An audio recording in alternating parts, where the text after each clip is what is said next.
बेटे बहू का इलाज। रात के 12:30 बजे दरवाजा खुलने की आवाज़ सुनकर बुजुर्ग उषा जी ने उसी ओर देखा तो सामने बेटा सुमित और बहू नेहा अंदर की ओर आ रही थी। ये क्या लगा रखा है तुम दोनों ने?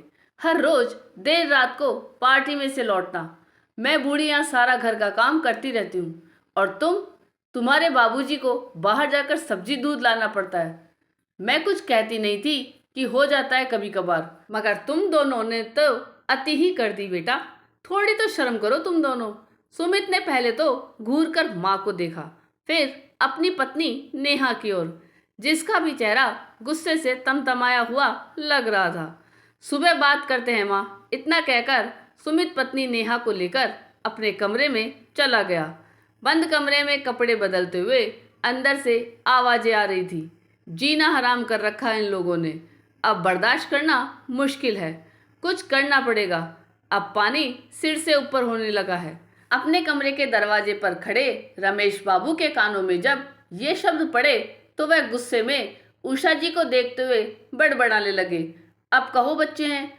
उषा, बस बहुत हुआ, अब तुम्हारी एक नहीं सुनूंगा। बीमारी का इलाज वक्त पर ना हो तो वो नासूर बन जाती है। आप सही कहते थे दी रमेश जी, मैं ही बच्चे हैं, आज नहीं तो कल समझ जाएंगे, सोचती रही। मगर अब आप ही कुछ इलाज कीजिए, मुझसे ये सब बर्दाश्त नहीं होता। जब देखो उल्टा सुना देते हैं, जब देखो उल्टा सुना देते हैं। आप तो डॉक्टर हैं, क्या इस बीमारी का इलाज है आपके पास? इलाज तो था, मगर अब तक तुमने मेरे हाथ बांध रखे थे। खैर, कल ही इस बीमारी का इलाज हो जाएगा, बस तुम पिघलना मत। अगर स्वाभिमान और सम्मान से अपनी आखिरी सांसें लेना चाहती हो तो मेरे निर्णय में साथ रहना। रमेश बाबू कुर्सी पर बैठे सुबह होने का इंतजार करने लगे। सुबह होते ही रमेश बाबू ने बेटे सुमित और बहू नेहा को कमरे में आने का आदेश दिया। जैसे ही दोनों रमेश बाबू के कमरे में पहुंचे तो रमेश बाबू ने उषा से कहा कि वो कोर्ट वाले पेपर निकाल लाए। पेपर्स? कैसे पेपर्स माँ? सुमित ने पूछा तो वही नेहा ने तीखे लहजे में कहा, मुझे जिम जाने में देर हो रही है, जो कहना हो जल्दी कहिए, बस जरा सा वक्त बेटा।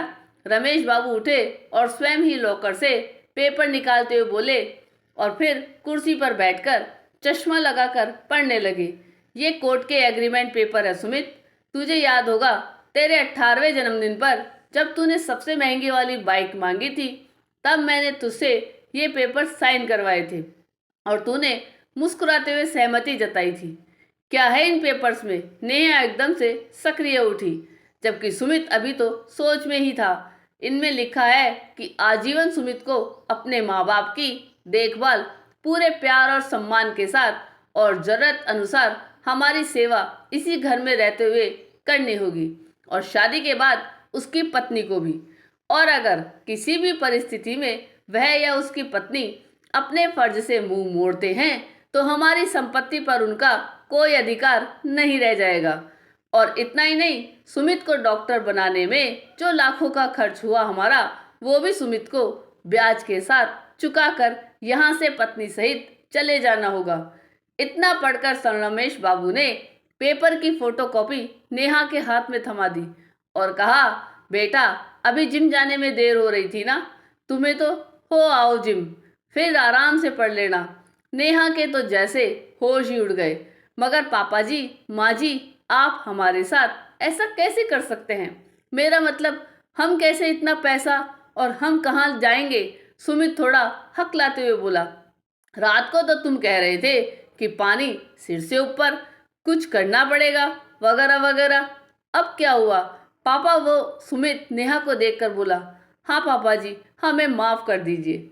वो हम बच्चों से गलती हो जाती है तो बड़े उन्हें माफ़ कर देते हैं, आप भी हमें माफ़ी। नेहा थोड़ा सा धीमी आवाज़ में सिर झुकाकर बोली, बेटा जख्म जब लाइलाज हो जाए तो उसको काटना जरूरी हो जाता है। ये बात हम दोनों डॉक्टर होने की हैसियत से बखूबी जानते हैं। क्यों सुमित, सही कहा ना मैंने? खैर, अगर आगे से जिम्मेदार और सावधानी बरतने का वादा करो तो कुछ समय दूसरी दवा से इलाज करने की परमिशन दे सकता हूँ, जैसे कि आज से, बल्कि अभी से। रसोई घर तुम्हारे जिम्मे और बाहर से सामान वगैरह की जिम्मेदारी तुम्हारी सुमित। हाँ, यदि तुम दोनों अच्छे से अपनी जिम्मेदारियों को निभाने लगोगे तो हम दोनों भी तुम्हारी मदद करते रहेंगे। वरना एक और वसीयत तैयार की हुई है जिसमें हमारे बाद ये सब अनाथ आश्रम को नहीं। नहीं पापा जी, नहीं, हम दोनों अपनी अपनी जिम्मेदारियों को बखूबी निभाएंगे। सुमित और नेहा एक साथ बोल उठ। ठीक है, तो शुरू हो जाओ। रमेश बाबू ने जैसे ही कहा, नेहा तुरंत रसोई घर की और नाश्ता बनाने के लिए दौड़ी और वहीं सुमित थैला लिए दूध लाने। रमेश बाबू जहां भौं को हिलाकर मुस्कुराते हुए उषा जी की ओर देख रहे थे, वहीं उषा जी भी मुस्कुराने लगी। आखिर देर से ही सही, आज उन्हें बीमारी का सटीक इलाज जो मिल गया था। आपको ये कहानी कैसी लगी यह कमेंट करके ज़रूर बताइएगा। चैनल पर नए हो तो सब्सक्राइब जरूर कीजिएगा और वीडियो को लाइक और शेयर कीजिएगा। धन्यवाद।